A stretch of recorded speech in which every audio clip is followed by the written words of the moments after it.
বিদেশি শক্তি সহ এদেশের অনুচরেরা দেশকে অস্থিতিশীল করতে চায় কিনা সেটি সরকারকে খতিয়ে দেখার আহ্বান জানান বিএনপির সিনিয়র যুগ্ম মহাসচিব রুহুল কবির রিজভী। রোববার বিকেলে জাতীয় বার্ন ইনস্টিটিউটে লক্ষ্মীপুরে আগুনে পুড়ে মারা যাওয়া শিশু আয়েশা আক্তারকে দেখতে গিয়ে তিনি এসব কথা বলেন। এ সময় তিনি আরো বলেন, ওসমান হাদির হত্যা নির্বাচন বানচাল করার ষড়যন্ত্রের সঙ্গে কোনো যোগসূত্র রয়েছে কিনা তাও খতিয়ে দেখা জরুরি।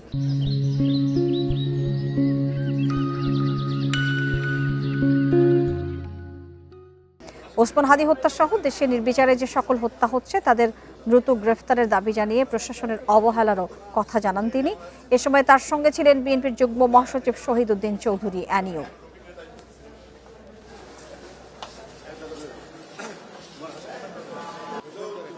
নির্বাচনকে নানাভাবে বিভ্রান্তি তৈরি করার জন্য হোক অথবা বিদেশি শক্তি তারা নানাভাবে দেশটাকে অস্থিতিশীল করতে চায়, কিন্তু সরকার যেহেতু জনগণের সমর্থিত সরকার, গণতান্ত্রিক আন্দোলনের সব সমর্থিত সরকার, তারা তো সবকিছু বিচার বিবেচনা করে শক্ত হাতে দুষ্কৃতিকারী এবং দুষ্কর্মকে দমন করবে। এটা হচ্ছে মানুষের আকাঙ্ক্ষা।